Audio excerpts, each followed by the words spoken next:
Hello everyone and welcome to our side event today, Destination Carbon Neutrality Policies for the Decarbonisation of International Shipping and Aviation. It's my great pleasure to be here in Glasgow. We've got a great panel, which I'll introduce in just a second. What we'll be doing today, we'll have one presentation from me to set the scene, another from Martin Camus from the Urca Institute, who T&E are co-organising the event with. Then we'll have a panel discussion and a Q&A as well. So if you are watching online, please do follow with the Slido and get your questions in, and we'll try and have as many of those as possible.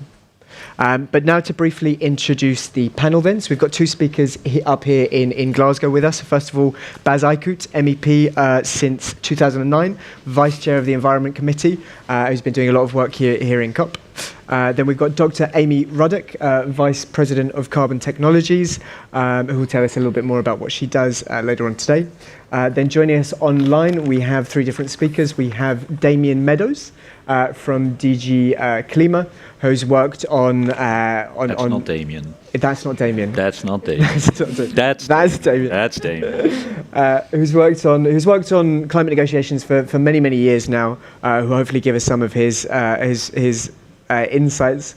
Then let's go to Martin Camus, who's the first video there, from the Urca Institute, who is the head of the Energy and Climate Division. He's been with Urca Institute since 1994, so going back a ways. And then the final speaker we have is Rasmus Bach Nielsen, who's the global head of fuel decarbonisation at Trafigura. So those are our speakers today. A lot of experience, a lot of really good views. So looking forward to hearing from them. But maybe first of all, if we go to setting the scene, and so a quick presentation from me. Perfect. So welcome again. So what is the context then? Why are we talking about these two sectors in COP? Well, the point is they're incredibly important in terms of greenhouse gas emissions. Sometimes you hear people saying, only 1 or 2% of the world's global greenhouse gases is not too much. Well, we're talking about 5% of yearly global emissions. And if these two sectors were put together and they were a country, they would emit more than, incredibly large developed nations like Russia or Japan. So these are incredibly important emissions and something we dearly need to address. At the moment, the situation at the moment is that responsibility for addressing these emissions has fallen to ICAO and IMO. And unfortunately, they have fallen short in addressing the problem. So CORSIA, the global offsetting scheme from ICAO to reduce or offset aviation emissions, has been called by the European Commission not in line with the level of ambition of the Paris Agreement. And then similarly at the IMO, there were some emissions reduction measures adopted in June of this year, which differ little from business as usual, and we're about to see a visual representation of that. So you've got the red line and the grey line, which is pretty much the same thing, which is the measures adopted by IMO. And here, I think this is the really stark thing that we need to see, which applies for emissions reduction ICAO as well. You've got the dotted line, which gets us to the Paris Agreement goal and inside the carbon budget, which is something that needs to be repeated. We're not just talking about carbon neutrality in 2050 and all guns blazing until 2049. We're talking about keeping within the carbon budget. So that is the... Oh dear. I didn't click that fast. I promise. I'm not sure if we can get that back up or if I can... Yeah, we'll get that back up. Basically, the Paris Agreement. We're at COP today. What does the Paris Agreement, which was a kind of, sorry, I think it went the last one. There we go. What does the Paris Agreement mean for shipping and aviation? Right. So that was the environmental context. What is the legal context? I'll just give it a minute because I have clicked. I don't want. Okay, here we go. So the Paris Agreement was supposed to change this. It gave us a temperature goal. It was supposed to put all sectors of the economy in line to stay under the carbon budget through, and this is the important thing, through a national plans called NDCs. But so far, no country has included both shipping and aviation in their NDCs. European Union has included international aviation. So why? Why, basically? Well, we commissioned at T&E, we commissioned a legal analysis from Estelle Dehon of Cornerstone Barriers, and this is going to come up in a second, I promise. Okay, hold on. Voilà. Who's got a very good report, which I encourage all of you to go and read, which looked into this. What is the place of shipping and aviation in the Paris Agreement? She found a number of very interesting things. First of all, because the central obligation which the signatories signed up to is about temperature. It doesn't matter it doesn't say which sectors, it doesn't say shipping and aviation, but it doesn't say any other sector. It's about temperature, which means that states signing up to it need to do everything to get all sectors of the economy under that goal. So then there's no language excluding, in particular, these sectors, or in charging responsibility the IMO or ICAO. But what we do have is problematic guidance from different organizations, which is basically a legacy of the Kyoto Agreement, which hasn't yet been, the guidance hasn't yet been updated with the new temperature goal. So that's, voilà. But methodologies do exist, and the precautionary principle states that lack of standard methodology is not a reason to exclude. So that was kind of the headline conclusions from the analysis, which are really important for us going on. So conclusions are, shipping and aviation should be a high priority for this COP. Unfortunately, they haven't. We're on the last day. I'm not sure if we can hope anything from the last day, but voilà. So states should include shipping and aviation emissions in their NDCs. And the guidance note should be updated to reflect the new methodology of the Paris Agreement. Okay, so that's it from me. I'm going to pass over now to Martin Camus, who has a presentation also online, and he's going to talk to us about long-term targets for these sectors. So handing over then to Martin. Thank you very much, Jacob. Can you please put up the slides? Next slide, please. I will dig a bit deeper into what exactly does it mean to be that aviation and maritime transport are in line with the Paris Agreement in the longer term. This slide you have seen, or Jacob has presented, was referring to 2030. But in the end, I think all sectors and all the global economy needs to be decarbonized. And what we see here is, on the one hand, the projections of ICAO and IMO. They grow by a factor of 3 to 4 for ICAO, and for IMO, they may grow by 50% until 2050. And then if you look at the strong lines, you can see that those lines for aviation is just a target for 2035, carbon neutral growth with CORSIA. This is certainly not aligned with decarbonisation, the global economy, and for the maritime and transport, you have a projection or a target for 2050, which is minus 50% compared to 2008 emissions. But if you would project that until 2100, then you would only decarbonize the sector by the end of the century. So the ambition for 2050 is certainly also weak. Next slide, please. So, and to see what would be the appropriate targets for both sectors, we looked into methodologies, philosophies which you could apply in order to determine those targets. And one is to compare these sectors with industrialized countries or with similar countries, for example, in industrialized countries. Then also apply a constant share of those sectors in the emission pathways. So we do have a certain share. Jacob mentioned it, 5%. And if you project that or keep that share in the pathways sketched by the IPCC for achieving minus or keeping below 1.5 or 2 degree, then you also get targets for aviation and shipping. And of course, also the remaining carbon budget could be a measure as well to determine the target for the sector. And last but not least, and I think that's something which is very interesting, looking at what the industry actually says. And then we looked into a lot of studies or a lot of papers or documents which were published in the last 2 years. And for aviation, just to pick up a few, we have looked into more documents, but there is a document by A4E and others, and by IATA or by ACI Europe, by A4E, just looking at Europe. And they all, aiming at net zero CO2 emissions by 2050. So that's certainly something much more ambitious than we have at the international discussion right now.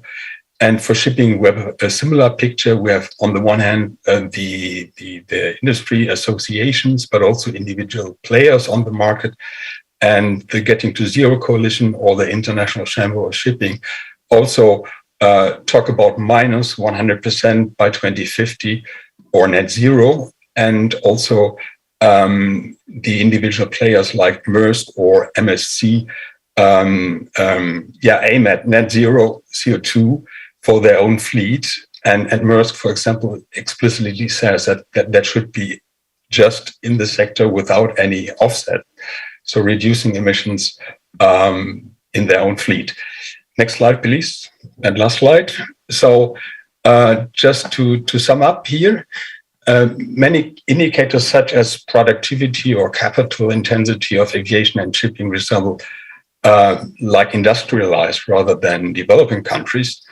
And therefore, I think it's appropriate to aim at the same greenhouse gas emission reduction for industrialized countries. So that would also indicate minus 100% or decarbonisation by 2050. And then also, if you would apply the current shares in global CO2 emissions on the pathways I mentioned before, you would also achieve at targets which are much more ambitious than those we see so far. And more important, even various pledges by the aviation and shipping industry are more ambitious than what is already or currently under discussion at the international bodies for aviation and shipping. And I think the industry or the UN organization should not fall back behind what the industry is claiming. So my conclusion here is ICAO and IMO should develop long-term targets, and also I think that would apply for country pledges as well, and pick up the ambition of the industry. And I think decarbonisation in the second half of the century is not an option, given the urgency of the developments as presented or as demonstrated by the last IPCC report. And an additional thing is also that targets should clearly distinguish between in-sector reduction and offsets. I think in this regard, the IMO target is clear, saying, okay, we're aiming at in-sector reduction, but also, I think, not ambitious enough. So again, there should be distinguished between in-sector reduction and offset, and we would say that emissions from fuel use, from use of fossil fuels, should clearly be addressed in sector, and that perhaps only those emissions which are more difficult to avoid are addressed through long-term offsets, but that's certainly a discussion for the longer term. Thank you. Perfect. Thanks very much, Martin. A couple of really interesting things that came up there, which maybe we'll follow up later. One interesting thing as well is potentially policymakers in these sectors moving slower than business, which is maybe something we'll come into later. But first of all, I want to turn to Bas Eickhout to ask a couple of things. I mean, first of all, the ENVI committee put out a resolution just before COP, which did mention shipping and aviation. So my first question, and I'll kind of add something to this, is what did you say about it and why? And then maybe if you could give some general reflections on shipping and aviation at COP as well. Yeah, maybe to start off with the general observations, and then you can also understand why we did that in the resolution, which was adopted by the entire plenary, right? So it's not only an ENVI committee, it was adopted by the plenary. So this is the position of the European Parliament. And I think for a long time now, already the European Parliament has been very active in really pushing ambition at the level of aviation and maritime. So we go to Montreal and London to push those organizations. We were not always very welcomed, to be very honest. They even tried us to keep us out of Montreal. That was a very interesting experience. So, but it shows you a bit that they're not used to public scrutiny. And I think that is one of the problems that we are seeing in these organizations. And you can even understand it also from a historic perspective. I mean, they have been founded on the basis for security, safety, and on aviation, even to stimulate aviation. This was after World War II. It was the idea that bringing people together is good and therefore even stimulating aviation. However, not much has changed since then. So it's basically still the attitude of those UN organizations. By the way, we have also had talks with the UN, of course, because we can always complain that policymakers are not very consistent. But you also could say that in the UN bodies there are some inconsistencies. If the UN is pushing for climate action here, you both have UN organizations maybe a bit less active on that in aviation and maritime, to try to put it politically correct. So we really have from the start said, okay, of course, and this is the entire big battle that we have on aviation and maritime, of course, global action is the desired activity level, because these are sectors active on the global level. However, it should not be an excuse not to do anything. And that is the biggest problem, is that more and more this kind of, we do it on the global level, but these organizations very, very much based on consensus. So the slowest mover is determining the speed of those organizations. Well, then you know it goes wrong. And I think at a certain moment you also have to conclude we need to speed up and accelerate action in order to get more activity from those organizations. And therefore, well, then you need to do that in the region where you have an impact, right? So I'm coming from the European Parliament, so I'm not very original. So then you think, oh, maybe then the EU should do more, right? That's not rocket science. And I think that's now what we have been pushing for. You've seen that for aviation at first, where it was agreed by member states to have aviation in its ETS, in its emission trading system, so putting a price on carbon for aviation. We got a lot of pushback on that. Don't get into that history. So now we have a bit of this very weird situation where domestic flights within the EU are falling under the emission trading system. By the way, with still way too many free allowances, which I have never seen carbon leakage when you fly from Paris to Madrid. Someone still needs to explain me what carbon leakage has to do with that, but maybe Damien can explain. I know he can't. And we have now, of course, where we say internationally we follow the ICAO part.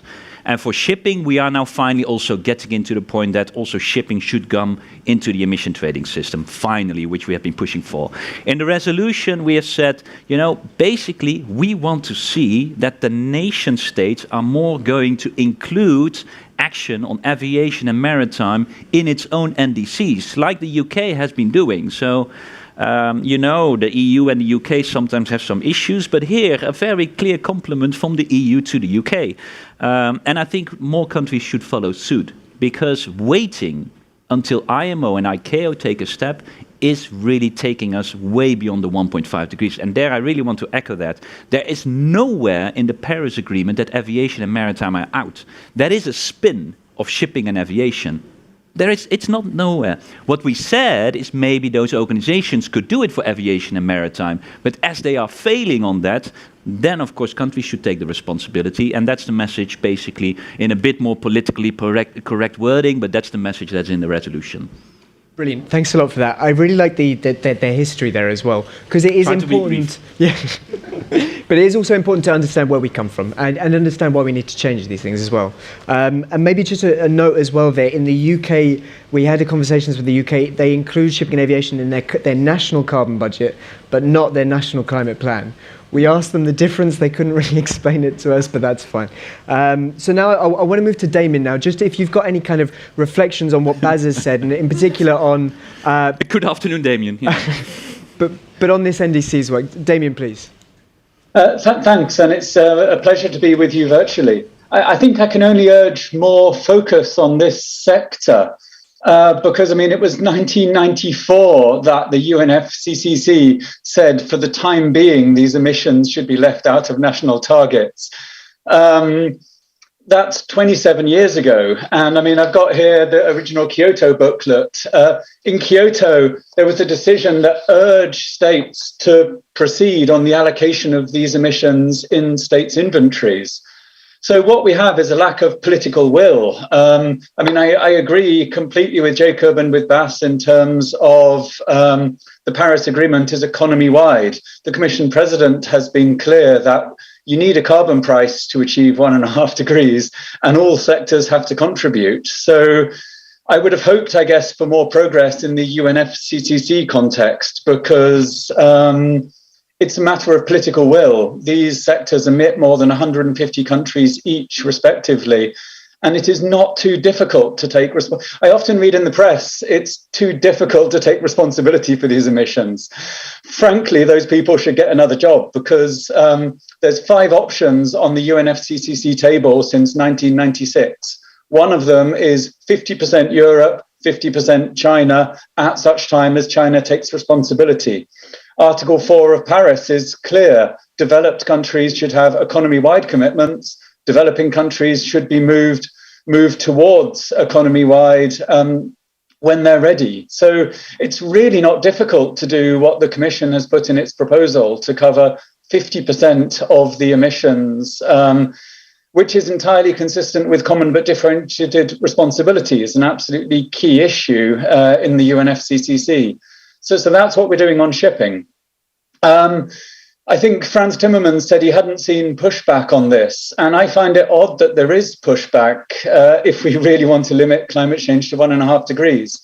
Where there is a global agreement where there's supposed to be emission reductions, this we have in ICAO with their scheme, we've only proposed to keep the EU ETS for flights within Europe. I mean, we're strong believers in not backsliding, not regressing in a UK context for European action. So we maintain the action we have in Europe, and then we want this ICAO scheme to work. We also want progress in the IMO. But we're in 2021 now. I remember the European Parliament and Council, so not just the plenary of Parliament, but the 28, or it was less than 28 member states at that time. They set a deadline of 2002 and 2003 for concrete action from ICAO and IMO. So it's not that Europe's being hurried in this area. It's just, frankly, we're out of time. Yeah, brilliant. I think that, it's been said a lot during this COP, and I think maybe there is something to say on blah, blah, blah, but it is always important that we are out of time. This is why things need to be done. I want to maybe turn to Rasmus online now, because Rasmus he's part of the shipping industry, but he's been quite vocal in calling for a global carbon tax and a high one. So maybe, Rasmus, you could just tell us about your work and why you think strong regulation is important. Absolutely. Thanks for being able to participate today. And Bas and Damien, I'm all with you. And I couldn't agree more, actually, in what you've said. So just briefly about Trafigura, we're a huge commodity trading house. We trade 7 million barrels of oil per day, so 7% of world oil consumption. We run a huge fleet. We're a huge metals and mineral trader. It's just a huge international business, and we're in the midst of carbon and also the challenge of how to reduce carbon. So why are we so active? Number one. 80% of Trafigura's Scope 3 emissions as a corporate, and we have more than $60 billion of credit lines. Well, 80% of our emissions originates out of shipping, Scope 3 emissions. So we have made a decisive conclusion, and we've engaged with various professors from American universities, etc. So determining first, what is transport fuels of the future, number one. Subsequently, what can we do to make transition happen sooner rather than later, so we can become a sustainable company as soon as possible. So that's the reason why we have engaged. So what have I seen? So we launched a white paper on a global IMO-led shipping decarbonisation program, which we launched in September 20. And initially, we saw a huge element of criticism that in terms of this would never be realistic. And okay, listen, we have to take it up. We need to push. Mindsets needs to change. And here comes to some of the comments that you said, Bas and Damien. Well, there's been a total lack of will and ambition from IMO members. The challenge that they have seen, and I've seen that, and 50 plus panels the last 14 months, round tables, etc., with a ton of different people in this space trying to make change happen. We've seen a complete ignorance around what needs to happen. Yeah, but we've also seen a mindset change. And also going back to sort of the preliminary comment at this session, well, they still don't get it. Well, actually, I think they're in the process getting it. But just going back to January, part of another panel, there was a climate ambassador for a Scandinavian country saying, well, market-based measures were tested and in 2013-14 IMO turned down, so it can never happen.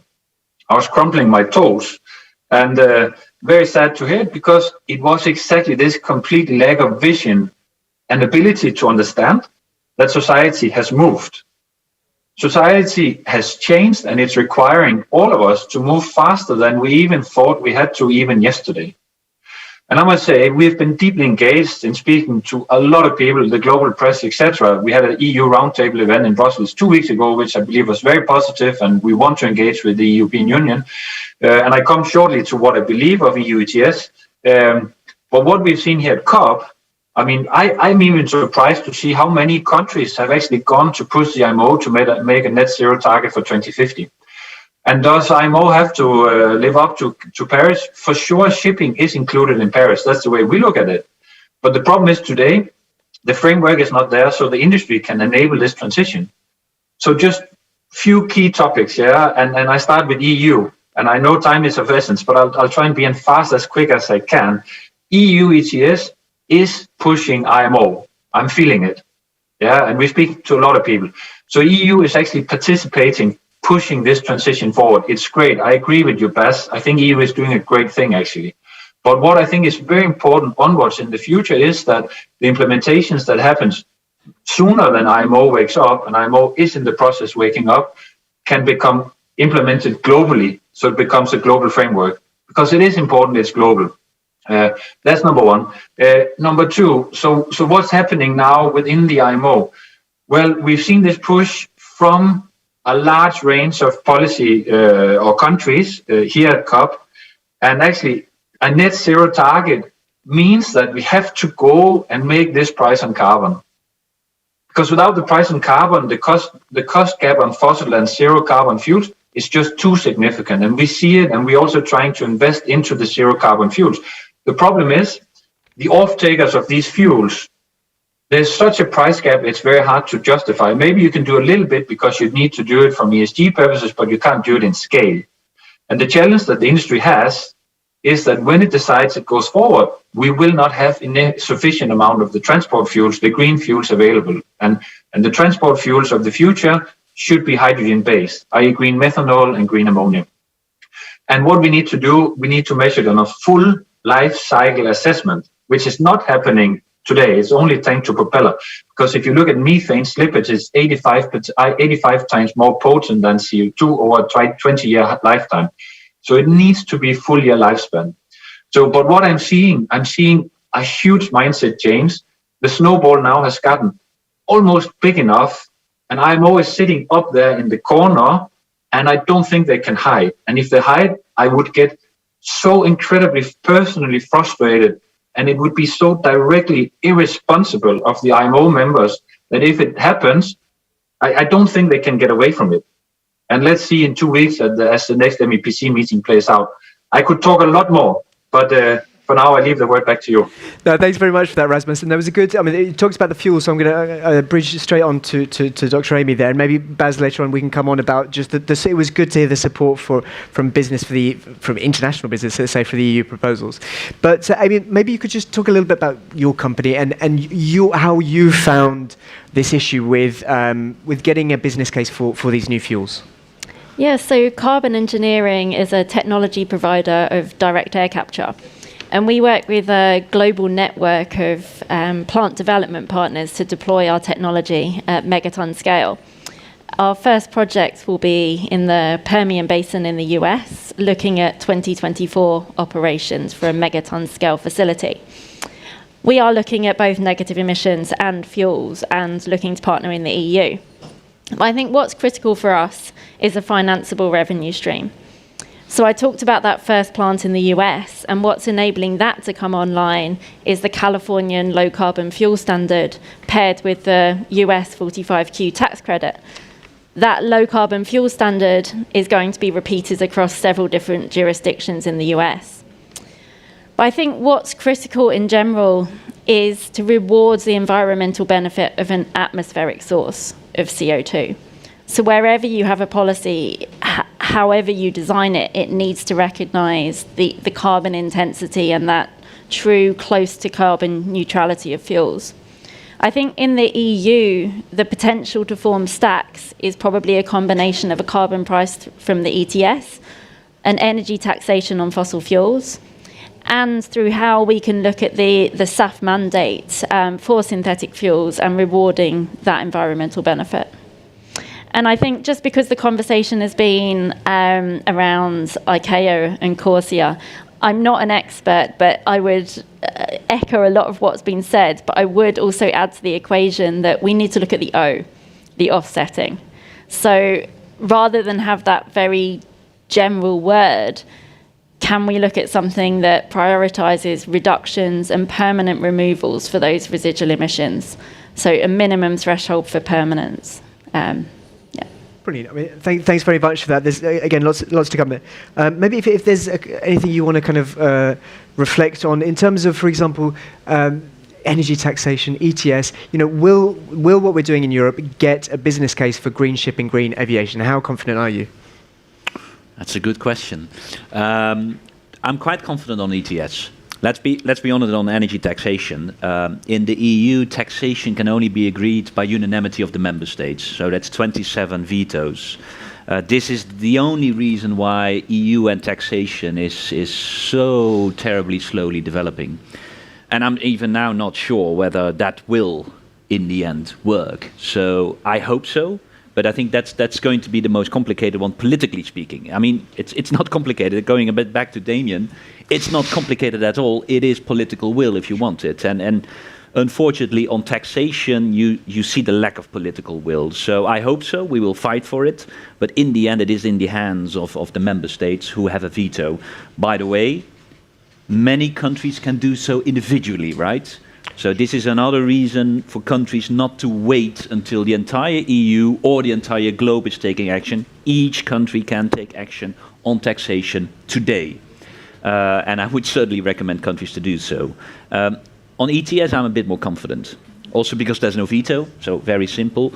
But also because there is quite some support. Indeed, there was not so much pushback until now. I think it also helps that the companies, that the private sector is very much already, in a way, much more progressive than what you see in the international organizations. So I think we can profit from that.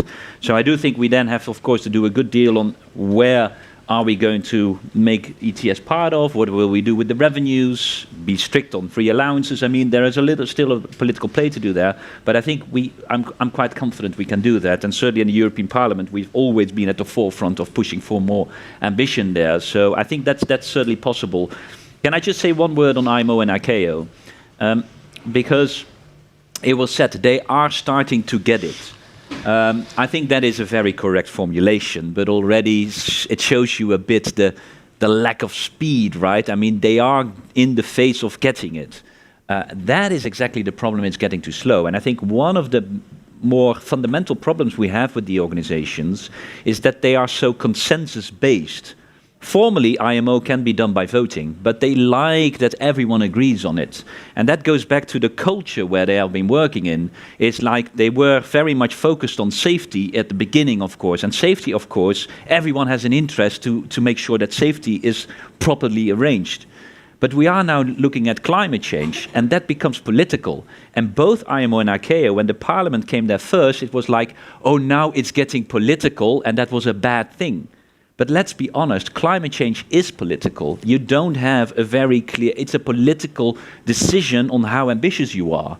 So we have to make it more political. It will be more political, but then also stop by trying to get to consensus. And I think the biggest problem is that people at ICAO and IMO are there for 20, 30, 40 years, I don't know how long, working together to find consensus. Well, if that's going to remain the mode of action, then yes, they might start to get it, but it's still way too slow to get activity. And I think that is really a fundamental change that we need to see both in IMO and ICAO. Yeah, no, definitely. I think because that's it, because it's not just about the policies, it's about the procedures as well, and everything. And we need to look at everything. So maybe just to link a couple of the points, I want to turn to Martin now. So we've heard, we've got Rasmus jumping in there. Go on, Rasmus, quickly. And then we'll turn to Martin. Yes, just two things to what you're saying. And Bas, I totally agree. The people needs to be a lot more dynamic. They cannot take the past as what is the coordination for the future. They need to be a lot more ambitious. Time has changed, yeah, and the old relationships and working procedures is over. The society has overtaken us here. I think, and the progress. I think a lot of people will probably be surprised how far IMO will get at the next MEPC meeting. There's a lot of sort of brewing right now. And I think this COP again will manifest it. So I'm actually optimistic, yeah, not ignorantly optimistic, yeah, I think, but that times are changing, and then the industry will now hold people accountable within the IMO if they don't do anything. So that's number one. Number two, on the revenue and then within the EU ETS, of course, this is a huge challenge because for the industry, and that's also why we participate so much, because for us, we need to see a realistic transition. And a transition doesn't happen if funds collected are given to COVID relief funds or elsewhere within European countries. We need low and zero carbon fuels to be cost neutralized, because that's what will create the demand signals that will make the fuels available. Yeah. So I just hope this message comes out loud and clear. While I think EU ETS is great, the revenue distribution and collection, well, one thing is collection, but the distribution is we need to cost neutralize the low and zero carbon fuels. That's when you will see a potential historical transition. And I think it's possible. And shipping could be the first hard to abate sector that actually managed to do it. Because already the last 12 months we have come far. But we need to push a lot more. Very quickly from Bas. Yeah, just reacting on Rasmus on your first point, I'm very happy with your enthusiasm. Not to put too much cold water on that, but we talked to the Secretary General of IMO this week here in Glasgow. And first of all, it was very good that he was much more open to us and welcoming and saying that the European Parliament has been great, which we've heard different stories a while ago, but that's okay. But then if you asked what is IMO going to do, the plan is from the Secretary General is to change their long-term strategy and adopt by 2023 a decision to work on a market mechanism. And there, to be very honest, I hope in 2 weeks' time we will be surprised and pleasantly surprised. But the schedule that he laid out, well, there is room for improvement still. So Rasmus, let's do that together. Let's call it a case of glass half full, glass half empty. We'll moving to Martin then. So carbon pricing has been brought up a lot. Amy mentioned fuels standard as somewhere to push decarbonisation forward. How important do you see carbon pricing with or without other measures, both nationally and internationally in these two sectors? Yeah, thanks, Jacob. First of all, I think Bas already mentioned the difference between taxes and ETS, and I think what applies to the EU also applies globally. So a tax will be very difficult to agree, and perhaps even an ETS. But I think the chances to agree on something flexible, a kind of flexible mechanism at the IMO, for example, similar where you don't trade or transfer money at the UN level or the country level, but where just the entities covered by the regulation would trade and transfer money, that may be more realistic. But it was also mentioned by the colleagues on the panel that certainly we need low carbon and zero carbon fuels. And I think the prices of those fuels are currently so high, they need to come down. And an ETS or carbon pricing won't provide the investment security to do that. So certainly we can't rely on carbon pricing alone and need a policy mix for those sectors. And one of the potential part of that mix is certainly fuel mandates, which really encourage and accelerate the uptake of these fuels. And also encourage the production side. So what we have kind of a egg and hen problem. These fuels are not delivered or not produced because there is no demand, and so we need to initiate that. And then I'm quite optimistic that it's possible to at least cover a lot of the mission through zero carbon fuels in both of the sectors. If you look back at the development which renewable like photovoltaics or wind have done in the last 20 years, so it's almost unbelievable. They are in certain countries, on certain regions, they are already competitive with fossil fuel production, and even much cheaper. And I think similar developments would be also possible if we trigger that. But I would recommend not to rely on carbon pricing alone for these developments, for trigger these developments. Brilliant. Turning to Damien now, because obviously the European approach doesn't just rely on carbon pricing. It does have a fuel GHG intensity standard as well, at least for shipping, and for aviation you've got the refuel as well. So I just want to ask Damien, how confident are you, so the same question I asked Baz, that the European proposals will put us on course for green shipping and aviation?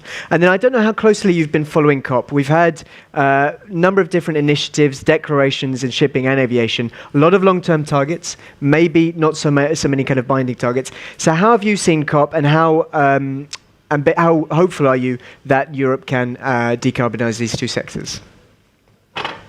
Thanks, Jacob. I mean, it all comes down to political will. So I think in Europe, I'd agree with Bas. I mean, I think the ETS can do quite a lot for shipping. For sure, it's not the only instrument, but the ETS is funding this innovation fund upwards of 20 billion euros.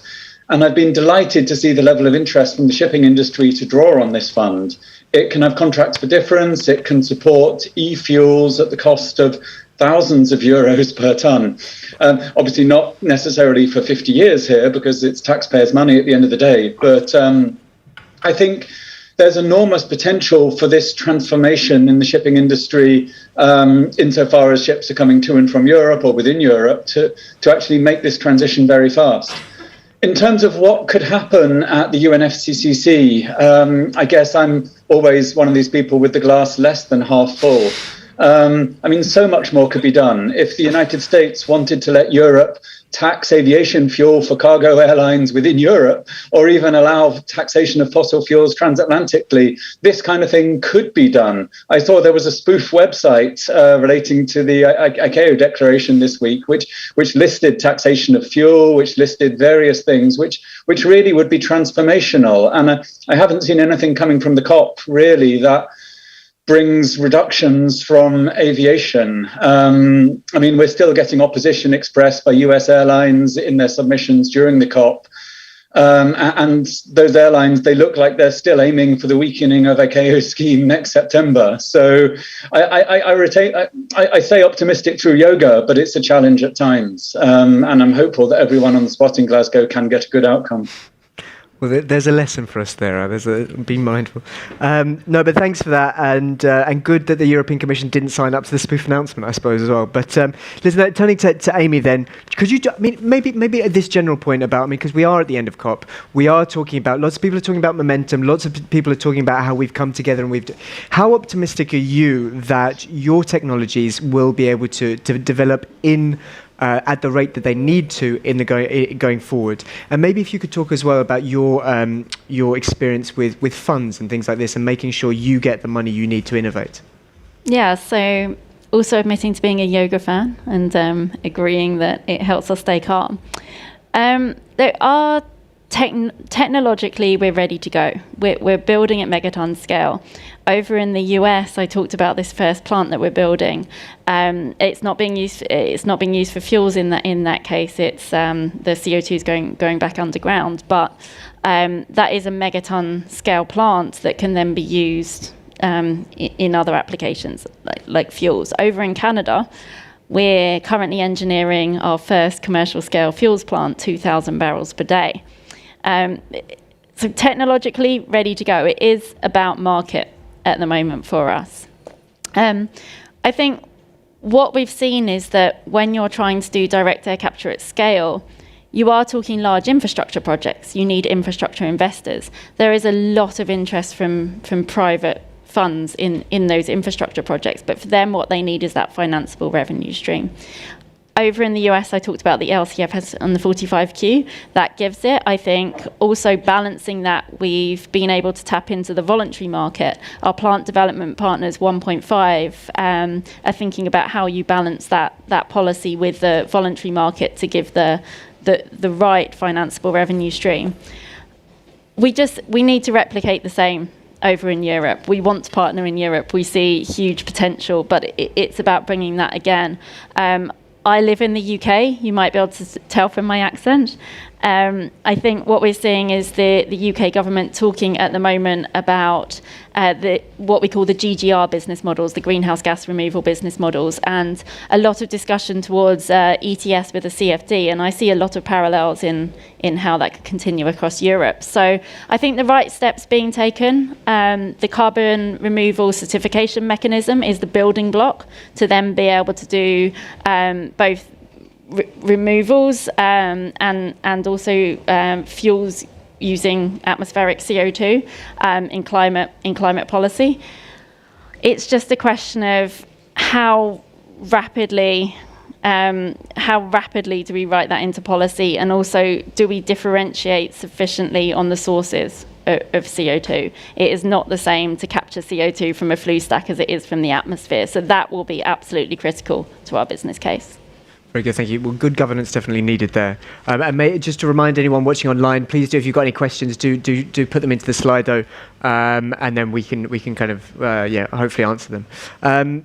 Maybe coming back to something you mentioned earlier, Baz, or kind of we've touched on, is that until recently these sectors didn't have much pressure.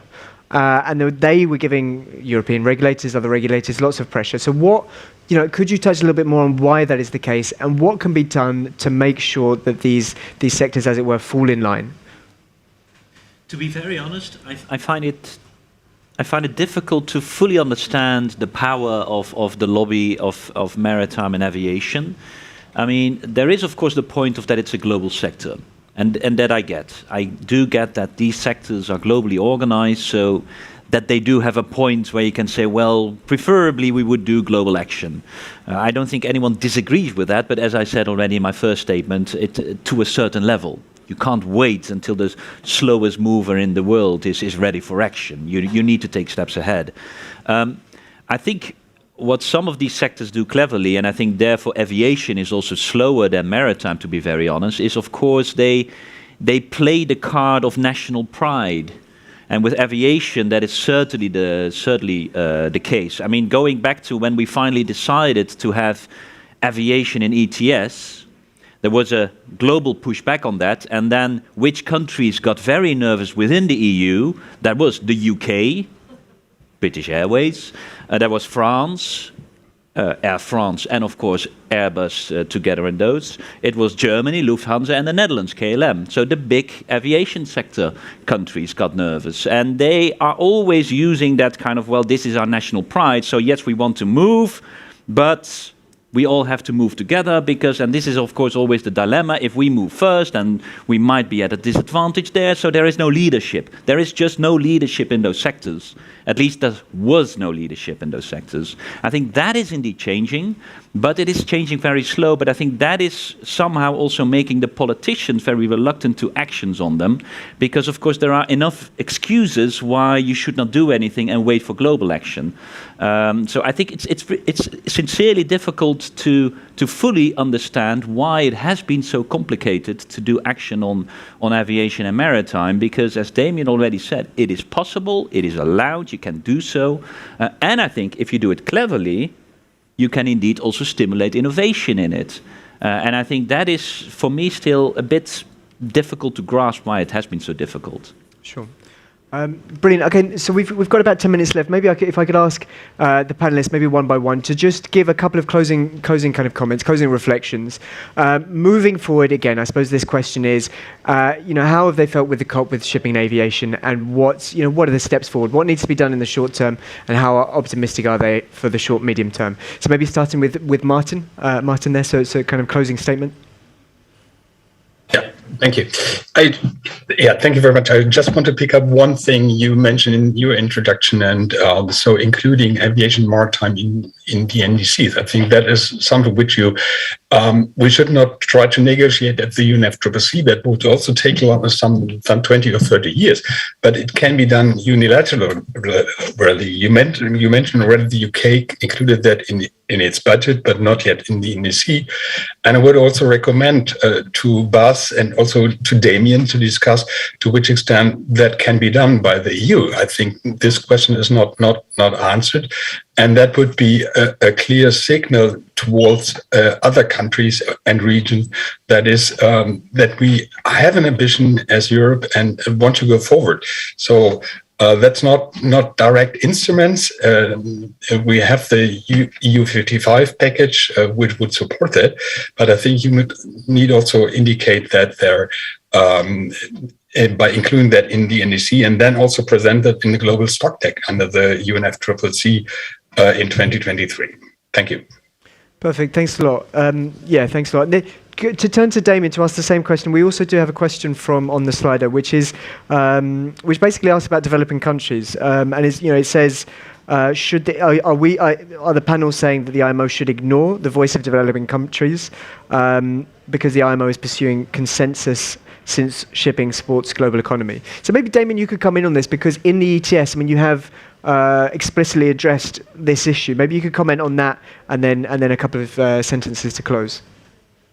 Yeah, sure. And I mean, for me, it's not necessarily this consensus issue, but there are some very important, influential countries like Saudi Arabia, like the United States, which in the past have not wanted progress. And I mean, if you look at the per capita differences in emissions when it comes to aviation, Indian emissions are 1/40th those of the United States. So India is quite legitimate when it says that it expects to have growth. This is clear. And that's one reason why it's so challenging for UN organizations to have economic measures. I mean, our book on climate is freely available online. It points out that some people dreamt in 1997 we were going to have top-down global carbon pricing. That hasn't happened. Europe always wants these things to happen.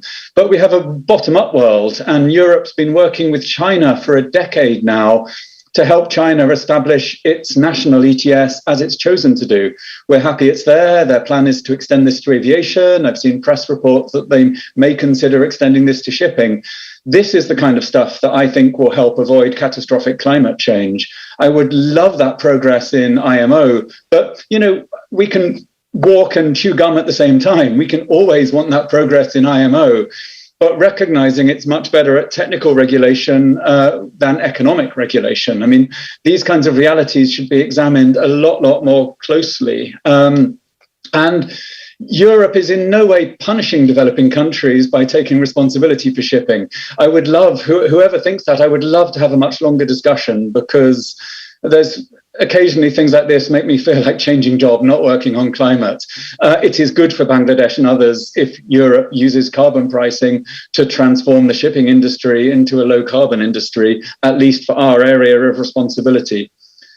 In terms of where we can go forward, I'm looking right now at the EU's NDC, and I look to BAS and European lawmakers, to member states, because we have our NDC, the initial NDC includes aviation on an outgoing flight basis. We say this information is subject to revision in light of the enhanced target. So if lawmakers decide particular laws in Europe, I think they are deciding the shape of the European NDC. it would be delightful if other countries took responsibility for these emissions, but of course they're growing. Therefore, it's inconvenient. Ultimately, it's a matter of political will and whether you prefer glossy headlines rather than sort of making sure that everyone in the ship contributes. Thanks a lot for that, Damien. I've 5 minutes left. So we're on the same, keeping with the IMO, let's head to Rasmus.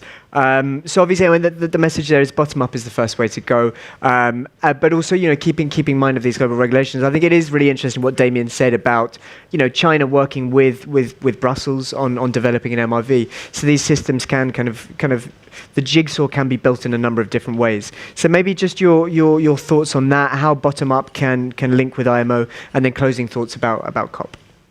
I would actually just direct it briefly, Jacob, to what Bas said. No leadership within the IMO for policymakers. The problem with the global seas is that nobody owns them. There's no votes. Yeah. But what is happening now is that climate change is real. So the policymakers, the children and the grandchildren of the policymakers will be affected if we don't act today. And I actually think that's why it's happening. So leadership has been the problem, is the problem. I like to think it's changing. And that's why I say if the IMO doesn't act now, well, yeah, God forbid that. But again, leadership has been the problem. In terms of just very briefly as a close, I think there's been a tremendous change the last 12 months. We will continue to see this change. I'm confident in that. Whether the IMO will manage to get its act together fast enough is, of course, a question mark. And if they don't do it, they will realize they're going to lose out in the ability to make the right framework, which we all need. And I didn't answer your question, but conscious of time, I'll leave that. Thanks. Not to worry. Yeah, well, thanks very much for that. But it is true also, I mean, what you said earlier about the European ETS is pushing IMO action. And so that's, you know, so we should be congratulating the Commission, the Parliament, the Council on having this ambitious legislation, because it does have an effect, after all. So that is something to take away. So Amy, kind of last thoughts then, how optimistic are you going forward that we can seriously roll out, ramp up these technologies which will bring us to zero by 2050 within the carbon budget? Look, I'm glass half full. I'm trying to get the right one. Glass half full. Yeah, it's glass, the optimistic one. I see that the EU has identified that they need direct air capture at scale to meet targets, I think, for synthetic fuels, for net zero ambitions. There's an opportunity for technology leadership. It's a case of now working together to find out what that financeable revenue stream is. And I do think aviation and shipping have a huge role to play in that. Major demand markets that will need this technology to meet their own targets. Perfect. Yeah. Thank you very much. So final comments for you then, Bas. I'll leave it open. Maybe just on one point on the developing countries, I think what was also key in IMO was that the Marshall Islands, who is also a big flag state, that they at a certain moment realized that they also have to be internally consistent. They are threatened the most by climate change, and they realize they have a big voice in the IMO. And they really changed dynamics in IMO, and I think we have to commend some people who are not here anymore from the Marshall Islands. I think the battles to come, because I think that's very important, because indeed the world is changing, and I think climate neutrality, going to zero, will indeed be the direction where IMO and ICAO will have to go in the end. But I think there are two very important discussions then ahead of us. First of all, offsetting, as you said it. What do we mean by those targets? And too much, you will see that companies or the ICAO and IMO will bet on offsetting.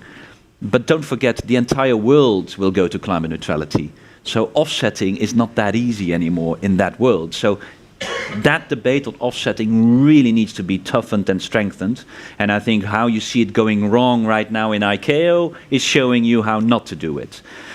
So that's one. And the second one, it's on the technologies. I very much agree with you that synthetic fuels do have a solution within the maritime sector. But you also see that now a lot of sectors want to go at synthetic fuels. So we need a political discussion. Where do we want to go to with synthetic fuels? And For example, then it might not be very clever to do that in passenger cars. And this is a discussion, for example, you now see in Germany, where some political parties are acknowledging we have to go to zero emissions, but then suddenly synthetic fuels will be the solution. And that will be a battle for synthetic fuels. So please, politically speaking, we will have to be much more talking about where do the technologies need to go to.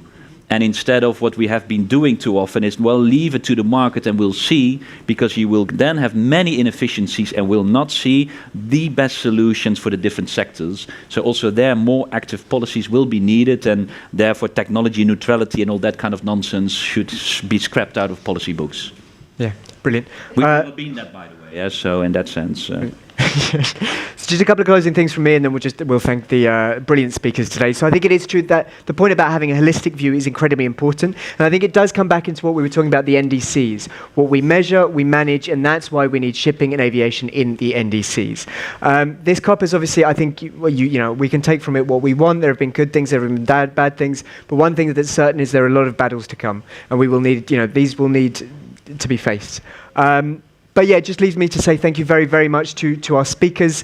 And yeah, I hope everyone's still surviving kind of the last day of COP. And it's been a pleasure. So thank you very much.